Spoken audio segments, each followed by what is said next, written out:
ಇಷ್ಟು ದಿನ ಒಂದ್ಸರಿ ಹಳೆ ಕಾಲಕ್ಕೆ ಹೋಗಿ ಬಂದಂಗಾಯ್ತು.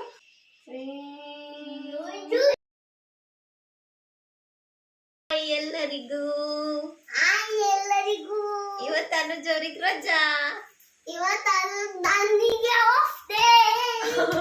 Half day. ಇಲ್ಲಿ ತುಂಬಾ ಬಂದ್ರೆ ತುಂಬಾ ಮಳೆ ಗಾಳಿ, ಹಾಗಾಗಿ ಇವರಿಗೆ ಇವತ್ತು ರಜೆ ಕೊಟ್ಬಿಟ್ಟಿದ್ದಾರೆ. ಇದ್ರ ಜೊತೆ ನಮಗೆ ಇಲ್ಲಿ ಪವರ್ ಕಟ್ ಆಗಿ ಎಷ್ಟು ದಿನ ಆಯ್ತು ಬಗ್ಗೆ? 4 ದಿನ ಆಯ್ತು. 4 ದಿನದಿಂದ ವಿಡಿಯೋ ಏನು ಮಾಡ್ತಿಲ್ಲ. ಯಾಕೆಂತ ಹೇಳಿದ್ರೆ ಇದೊಂದ್ ರೂಮಲ್ಲಿ, ಫ್ರಂಟ್ ರೂಮಲ್ಲಿ ಒಂದ್ ಸ್ವಲ್ಪ ನ್ಯಾಚುರಲ್ ಆಗಿ ಈ ತರ ಬೆಳಕಿದೆ, ಬಿಟ್ರೆ ಬೇರೆ ರೂಮ್ ತೋರಿಸ್ತೀನಿ ಏನಂದ್ರೆ ಏನು ಕಾಣಿಸಲ್ಲ ನೋಡಿ. ಅಲ್ಲೆಲ್ಲ ವಿಡಿಯೋ ಮಾಡ್ಕೊಳಕ್ ಆಗದೇ ಇಲ್ಲ, ಫುಲ್ ಕತ್ಲೆ. ಇಲ್ಲಿ ಏನೇನು ರೆಕಾರ್ಡ್ ಮಾಡಿದ್ರೆ ಏನೂ ಕಾಣಿಸಲ್ಲ, ಏನೂ ಕಾಣ್ತಿಲ್ಲ ನೋಡಿ. ಒಂದು ಹಾಡು ಹೇಳ್ತೀವಿ. ಇದು ಯಾವುದು? LKG ರ್ಯಾಂಕ್ಸು ಮಂಡೇ ಟೆಸ್ಟಿಗಿದೆ ಅವನಿಗೆ. ಹೆಂಗೆ ಹೇಳದ್ ಮಂದಿ? ಅರ್ಥ ಇತ್ತ ನೋಡುತ್ತಾ? ಅನುಜ ಹೇಳ್ಕೊಡ್ತಾನೆ, ನನಗೆ ಹೇಳ್ಕೊಡ್ತಾನೆ, ನಿಮ್ಗೆ ಹೇಳ್ಕೊಡ್ತಾನೆ. ನೋಡುತ್ತಾ ಬೇಟೆಗಾರ ಏನಿಲ್ಲ ನೀನು. ಅತ್ತ ಇತ್ತ ನೋಡುತ್ತಾ ಸುತ್ತ ಮುತ್ತ ತಿರುಗುತ್ತಾ ಬೇಟೆಗಾರ ಬಂದ. ಅತ್ತ ಇತ್ತ ನೋಡುತ್ತಾ ಸುತ್ತ ಮುತ್ತ ತಿರುಗುತ್ತಾ ಬೇಟೆಗಾರ ಬಂದ. ನೀನು ಬಹಳ ಚಂದ, ನೀನು ಹಂದಿ ಚಂದ, ಕಾಡ ಹಂದಿ ಕೊಂದ, ಬೆಂದ ಹಂದಿ ತಿಂದ, ಹೊಟ್ಟೆ ನೋವು ಎಂದ, ಹೀರಾಯ ಬಂದ, ಹೊಟ್ಟೆ ತುಂಬ ತಿಂದ. ನಾನು ಹಾಡು ಹೇಳ್ಕೊಡ್ತೀನಿ, ಹೇಳ್ತ್ಯಾ? ಇಲ್ವಾ? ಅಲ್ಲಿ ಕಾಣಿಸೋದೇ ಇಲ್ಲ.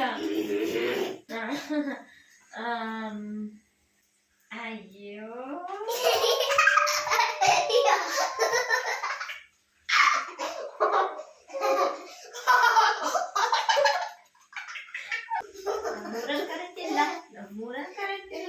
ಈ ರೂಮಲ್ಲಿ ಮಾತ್ರ ಬೆಳಕಿರೋದು. ಇನ್ನು ಕೆಲಸ ಏನು ಆಗಿಲ್ಲ, ಕೆಲಸ ಎಲ್ಲ ಮಾಡ್ಬೇಕು. ವಿಡಿಯೋ ಮಾಡ್ಕೊಳಕ್ಕೆ ಆಗ್ತಿಲ್ಲ. ಇದು ಇವತ್ತು ಕಂಟಿನ್ಯೂ ಬ್ಲಾಗು. ನಿನ್ನೆ ತನಕ ಪವರ್ ಕಟ್ ಇತ್ತು. ಆಲ್ಮೋಸ್ಟ್ 4-5 ಡೇಸ್ ಆಯ್ತು ನಮಗೆ ಇಲ್ಲಿ ಪವರ್ ಕಟ್ ಸ್ಟಾರ್ಟ್ ಆಗಿ. ಇವತ್ತು ಕರೆಂಟ್ ಬಂದಿದೆ, ಹಾಗಾಗಿ ಅಡಿಗೆ ರೂಮಲ್ಲಿ ವಿಡಿಯೋ ಮಾಡ್ತಿರ್ಲಿಲ್ಲ, ವಿಡಿಯೋನೇ ಮಾಡ್ತಿರ್ಲಿಲ್ಲ. ಹಾಗೆ ಅನುಜಿಗೆ ಒಂದು 3 ಡೇಸ್ ಇಂದ ರಜಾನೇ ಇದೆ. ತುಂಬಾ ಮಳೆ ಗಾಳಿ ಇರೋದ್ರಿಂದ ಅವ್ರಿಗೆ ರಜಾ ಕೊಟ್ಟಿದ್ದಾರೆ. ಹಾಗೆ ಮೇನ್ ಲೈನೇ ಪ್ರಾಬ್ಲಮ್ ಆಗಿತ್ತು, ಹಾಗಾಗಿ ಪವರ್ ಕಟ್ ಇಷ್ಟು ದಿನ ಒಂದ್ಸರಿ ಹಳೆ ಕಾಲಕ್ಕೆ ಹೋಗಿ ಬಂದಂಗಾಯ್ತು. ಪೂರ್ತಿಯಾಗಿ ಹೋಗಿಲ್ಲ, ಬಟ್ ಏನಂತ ಹೇಳಿದ್ರೆ UPS ಎಲ್ಲ ಇರೋದ್ರಿಂದ ಮೊಬೈಲ್ ಚಾರ್ಜ್ ಎಲ್ಲ ಮಾಡ್ಕೋಬೋದಾಗಿತ್ತು. ಬಟ್ ನೆಟ್ವರ್ಕ್ ಇಶ್ಯೂ ಅಂತೂ ತುಂಬಾನೇ ಇತ್ತು ನಮಗಿಲ್ಲಿ. ಹಾಗಾಗಿ ವಿಡಿಯೋ ಎಲ್ಲ ಅಪ್ಲೋಡ್ ಮಾಡಿದ ಅಂದ್ರೆ ಒಂದು ದಿನ ನಾನು ಬೆಳಗ್ಗೆ ಅಪ್ಲೋಡಿಗೆ ಹಾಕಿದ್ರೆ ಅದು ನೆಕ್ಸ್ಟ್ ಡೇ ಬೆಳಗ್ಗೆ ಅಪ್ಲೋಡ್ ಆಗ್ತಿತ್ತು, ಆ ತರ ಆಗ್ತಿತ್ತು. ಮಗ್ನೆ ಜೋಪನ್ ಯಾಕೆ ಶೀತ ಆಗಿದೆ ತಾನೆ ನಿನಗೆ? ಜೇನದನಿಯೋಳೆ ನಿನ್ನ ಕಣ್ಣೋಳೆ ಸೊಬಗೆ ಮೈ ತುಂಬಿದೆ, ಅಂಸನಡೆಯೋಳೆ ಎದೆಗೆ ಇಳಿದೋಳೆ ಜೀವ ಜಲ್ಲೆಂದಿದೆ, ನಾನು ಹುಡುಕಿದ್ದ ನನ್ನ ನಿಲ್ದಾಣ ನೀನೆ ಇನ್ನೇನಿದೆ.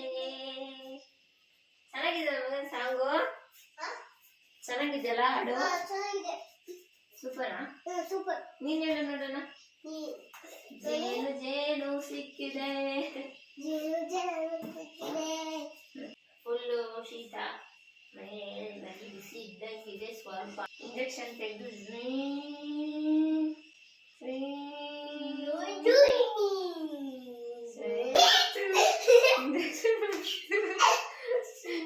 ಅದು ಬೇಡ ಇದೆಲ್ಲ ಹಿಡಿಬಾರ್ದು, ತಪ್ಪು. ಬೇಡವಾ? ಬೇಡವಾ? ಇಂಜೆಕ್ಷನ್ ಬೇಡವಾ? ಟ್ಯಾಬ್ಲೆಟ್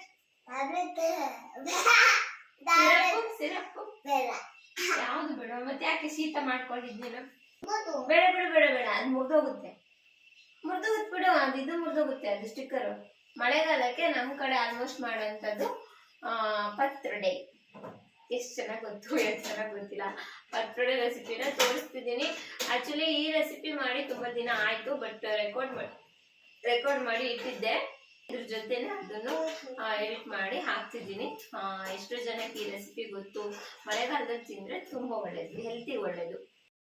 ಪತ್ರೊಡೆ ರೆಸಿಪಿ ಮಾಡೋಕ್ಕೆ ನಾನಿಲ್ಲಿ ರೇಷನ್ ಅಕ್ಕಿನ 3 ಗ್ಲಾಸಷ್ಟು ತೊಗೊಂಡು ಒಂದು 4 ಸರಿ ವಾಶ್ ಮಾಡಿಬಿಟ್ಟು 5 ಗಂಟೆಗಳ ಕಾಲ ನೆನೆಸಿಟ್ಕೊಂಡಿದ್ದೆ. ಈಗ ಅದನ್ನು ನಾನು ಒಂದು ಮಿಕ್ಸಿ ಜಾರಿಗೆ ಹಾಕ್ಕೊಳ್ತಾ ಇದ್ದೀನಿ.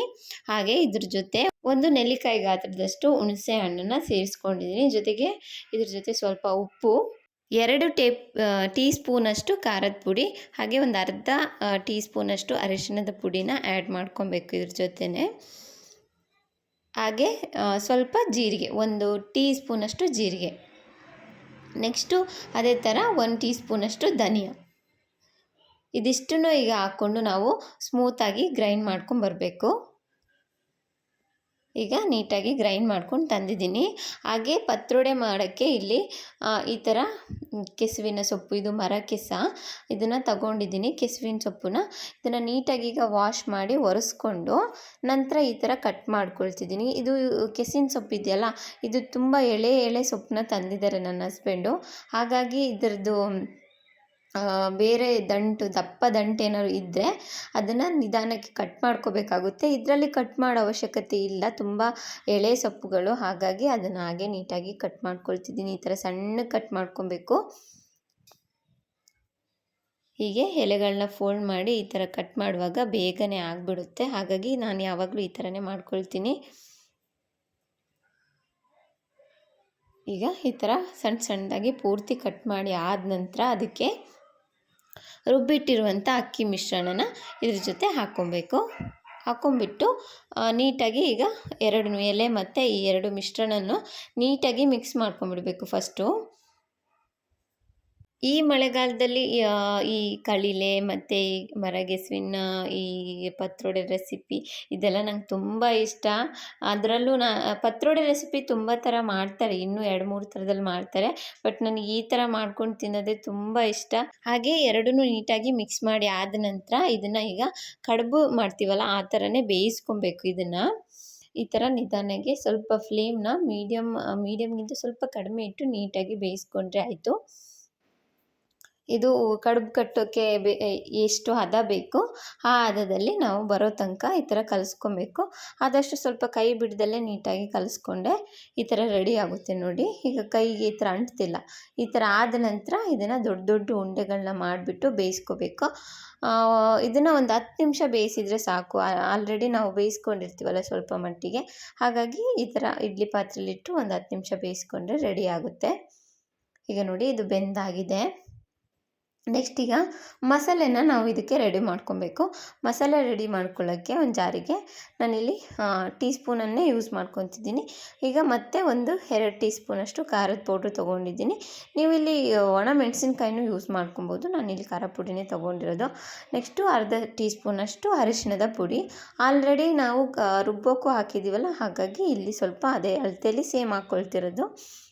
ಜೀರಿಗೆ 1 ಟೀ ಸ್ಪೂನಷ್ಟು ಹಾಕ್ಕೊಂಡ ನಂತರ ಒಂದು ಸಣ್ಣ ಪೀಸಷ್ಟು 2 ಪೀಸು ಚಕ್ಕೆ, 1-2 ಲವಂಗ ಹಾಕ್ಕೊಂಡಿದ್ದೀನಿ. ನೆಕ್ಸ್ಟು ಧನಿಯಾನೂ ಅಷ್ಟೇ 1 ಟೀ ಸ್ಪೂನಷ್ಟು ಹಾಕ್ಕೊಂಡಿದ್ದೀನಿ. ನೆಕ್ಸ್ಟು ಒಂದು ಮೆಂತ್ಯ ಕಾಳು 5-6, ಕಾಳು ಮೆಣಸು 1 ಟೀ ಸ್ಪೂನಷ್ಟು, ಹಾಗೆ ಸೋಂಫ ಕಾಳು 1 ಟೀ ಸ್ಪೂನಷ್ಟು, ಉದ್ದಿನಬೇಳೆ 1 ಟೀ ಸ್ಪೂನಷ್ಟು, ಕಡಲೆಬೇಳೆ 1 ಟೀ ಸ್ಪೂನಷ್ಟು. ಈಗ ಆಲ್ರೆಡಿ ನಾನು ಮಸಾಲೆ ಎಲ್ಲ ಹುರಿದಿಟ್ಕೊಂಡಿರ್ತೀನಿ, ಹಾಗಾಗಿ ಡೈರೆಕ್ಟಾಗಿ ಹಾಕ್ಕೊಂಡಿದ್ದೀನಿ. ನೀವೇನು ಹುರಿದಿಟ್ಕೊಂಡಿಲ್ಲ ಅಂತೇಳಿದರೆ ಇದನ್ನೆಲ್ಲ ದಯವಿಟ್ಟು ಹುರಿದು ಹಾಕ್ಕೊಳ್ಳಿ, ಚೆನ್ನಾಗಿರುತ್ತೆ. ಹಾಗೆ ತೆಂಗಿನಕಾಯಿ ಇದೆಯಲ್ಲ, ತೆಂಗಿನಕಾಯಿ ಇದಕ್ಕೆ ತುಂಬ ಜಾಸ್ತಿ ಬೇಕು. ಹಾಗಾಗಿ 1 ತೆಂಗಿನಕಾಯಿ ಪೂರ್ತಿ ತೊಗೊಂಡಿದ್ದೀನಿ ಮೀಡಿಯಮ್ ಸೈಜಿಂದು. ಇದರ ಜೊತೆನೇ 1 ನೆಲ್ಲಿಕಾಯಿ ಗಾತ್ರದಷ್ಟು ಹುಣಸೆ ಹಣ್ಣನ್ನು ಆ್ಯಡ್ ಮಾಡ್ಕೊಂಡಿದ್ದೀನಿ. ಹುಣಸೆ ಹಣ್ಣು ಯಾಕೆ ಜಾಸ್ತಿ ಅಂತ ಹೇಳಿದರೆ ಕೆಸುವಿನ ಸೊಪ್ಪು ಕಡ್ತಾ ಬರುತ್ತೆ, ಹಾಗಾಗಿ ಸ್ವಲ್ಪ ಹುಣಸೆ ಹಣ್ಣು ಪ್ರಮಾಣ ಜಾಸ್ತಿನೇ ಇರಬೇಕು. ಹಾಗೆ ಇದನ್ನಷ್ಟನ್ನು ಈಗ ನಯಸ್ಸಾಗಿ ಗ್ರೈಂಡ್ ಮಾಡ್ಕೊಂಡ್ಬಂದು ಈಗ ಒಂದು ಪಾತ್ರೆಗೆ ಸ್ವಲ್ಪ ಎಣ್ಣೆನ ಹಾಕ್ಕೊಳ್ತಿದ್ದೀನಿ. 4-5 ಸ್ಪೂನಷ್ಟು ಎಣ್ಣೆ ಹಾಕ್ಕೊಂಡ್ರೆ ಸಾಕು. ಮತ್ತು ಸ್ವಲ್ಪ ಇಲ್ಲಿ ನಾನು ಸಾಸಿವೆನ ಹಾಕ್ಕೊಂಡಿದ್ದೀನಿ. ಎಣ್ಣೆ ಬಿಸಿ ಆದ ನಂತರ ನೆಕ್ಸ್ಟು ಕರಿಬೇವಿನ ಸೊಪ್ಪನ್ನ ಹಾಕ್ಕೊಂಡಿದ್ದೀನಿ. ಸ್ವಲ್ಪ ಎಣ್ಣೆ ಪ್ರಮಾಣ ಜಾಸ್ತಿ ಇದ್ರೂ ಚೆನ್ನಾಗಿರುತ್ತೆ ತಿನ್ನೋಕ್ಕೆ. ಹಾಗಾಗಿ ಮಸಾಲೆ ಎಲ್ಲ ನೋಡಿಬಿಟ್ಟು ಅದಕ್ಕೆ ತಕ್ಕಂಗೆ ಎಣ್ಣೆ ಹಾಕ್ಕೊಳ್ಳಿ. ನೆಕ್ಸ್ಟು ಈಗ ಮಸಾಲೆ ಎಲ್ಲ ಆ್ಯಡ್ ಮಾಡಿ ಆದ ನಂತರ ಸ್ವಲ್ಪ ನೀರನ್ನ ಹಾಕ್ಕೊಂಡು ರುಚಿಗೆ ತಕ್ಕಷ್ಟು ಉಪ್ಪನ್ನು ಆ್ಯಡ್ ಮಾಡ್ಕೋಬೇಕು. ಅದನ್ನೆಲ್ಲ ಸ್ವಲ್ಪ ನೋಡಿ ಹಾಕ್ಕೊಂಡ್ರೆ ಆಯಿತು. ನೆಕ್ಸ್ಟು ಈಗ ಮಸಾಲೆಗೆ ಇನ್ನೂ ಒಂದು ಸ್ವಲ್ಪ ನೀರನ್ನ ಆ್ಯಡ್ ಮಾಡ್ಕೊಳ್ತಿದ್ದೀನಿ. ಜಾಸ್ತಿ ತೆಳ್ಳಗೂ ಮಾಡಬಾರ್ದು, ನೋಡಿಕೊಂಡು ಸ್ವಲ್ಪ ನೀರು ಹಾಕ್ಕೊಂಡು ಈ ಹದದಲ್ಲಿ ಇದ್ದರೆ ಸಾಕು. ಇನ್ನೊಂದು ಸ್ವಲ್ಪ ನೀರು ಹಾಕ್ಕೊಂಡ್ರೂ ತೊಂದರೆ ಇಲ್ಲ. ಹಾಗೆ ಈ ಮಸಾಲೆ ಚೆನ್ನಾಗಿ ಕುದಿ ಬಂದ ನಂತರ ಕಡುಬು ಏನು ಮಾಡಿಟ್ಟಿರ್ತೀವಲ್ಲ ಅದನ್ನೆಲ್ಲ ಈ ಥರ ಕಟ್ ಮಾಡಿಬಿಟ್ಟು ಇಟ್ಕೊಳ್ತಿದ್ದೀನಿ. ಯಾಕೆಂದರೆ ಅದು ಆಲ್ರೆಡಿ ತುಂಬ ಬಿಸಿ ಇದೆ, ಹಾಗಾಗಿ ಕಟ್ ಮಾಡಿಟ್ರೆ ಬಿಸಿ ಆರುತ್ತಲ್ಲ. ಹಾಗಾಗಿ ನೆಕ್ಸ್ಟು ಬಿಸಿ ಎಲ್ಲ ಆರಿದ ನಂತರ ಈ ಥರ ಸಣ್ಣದಾಗಿ ಕಟ್ ಮಾಡಿ ಅದರೊಳಗೆ ಹಾಕ್ತಿದ್ದೀನಿ, ಮಸಾಲೆ ಒಳಗೆ. ಈ ಥರ ಸಣ್ಣಗೆ ಕಟ್ ಮಾಡಿ ಹಾಕುವಾಗ ಮಸಾಲೆ ಎಲ್ಲದಕ್ಕೂ ನೀಟಾಗಿ ಇಟ್ಕೊಂಡ್ಬಿಡುತ್ತೆ. ಹಾಗೆ ತಿನ್ನೋಕೆ ತುಂಬ ಟೇಸ್ಟಿ ಅನಿಸುತ್ತೆ. ಹಾಗಾಗಿ ನಾನು ಯಾವಾಗಲೂ ಇದೇ ಥರ ಮಾಡ್ತೀನಿ. ಇದು ಈಗ ರಾತ್ರಿ ಮಾಡ್ಕೊತಿರೋದು ನಾನು. ರಾತ್ರಿ ಮಾಡಿಬಿಟ್ಟು ನೀವು ಮಸಾಲೆ ಎಲ್ಲ ಮಿಕ್ಸ್ ಮಾಡಿ ನೀಟಾಗಿ ಇಟ್ಬಿಟ್ರೆ ಬೆಳಗ್ಗೆಗೆ ನಿಮಗೆ ಇದು ಪೂರ್ತಿಯಾಗಿ ನೀಟಾಗಿ ಮಸಾಲೆ ಎಲ್ಲ ಕಡೆನೂ ಇಟ್ಕೊಂಡು ತುಂಬ ಟೇಸ್ಟಿಯಾಗಿರುತ್ತೆ. ನೈಟ್ ಮಾಡಿಟ್ಟು ಬೆಳಗ್ಗೆನೇ ತಿನ್ನೋದು ಇದು ಯಾವಾಗಲೂ ನಾವು. ಈಗ ಮಸಾಲೆ ಜೊತೆ ಇದು ಕಡುಬನ್ನ ನೀಟಾಗಿ ಮಿಕ್ಸ್ ಮಾಡ್ತಿದ್ದೀನಿ.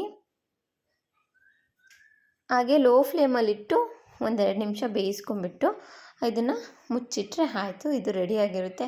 ಬೆಳಗ್ಗೆ ಬಿಸಿ ಸ್ವಲ್ಪ ಇಡ್ಲಿ ಪಾತ್ರೆಯಲ್ಲಿಟ್ಟು ಬಿಸಿ ಮಾಡ್ಕೊಂಡು ತಿಂತಾಯಿದ್ರೆ ಉಂಟಲ್ಲ, ತುಂಬ ಅಂದರೆ ತುಂಬ ಟೇಸ್ಟಿಯಾಗಿರುತ್ತೆ. ಖಂಡಿತ ಎಲ್ಲ ಟ್ರೈ ಮಾಡಿ ಕಮೆಂಟ್ ಮಾಡಿ. ಹಾಗೆ ಇವತ್ತಿನ ವಿಡಿಯೋ ನಿಮಗೆ ಇಷ್ಟ ಆಗಿದ್ರೆ ದಯವಿಟ್ಟು ಸಬ್ಸ್ಕ್ರೈಬ್ ಮಾಡಿ, ಶೇರ್ ಮಾಡಿ, ಕಮೆಂಟ್ ಮಾಡಿ. ಮತ್ತೆ ಇದೇ ಥರ ಇನ್ನೊಂದು ವಿಡಿಯೋ ಜೊತೆ ಸಿಗ್ತೀನಿ. ಅಲ್ಲಿವರೆಗೂ ಬಾಯ್.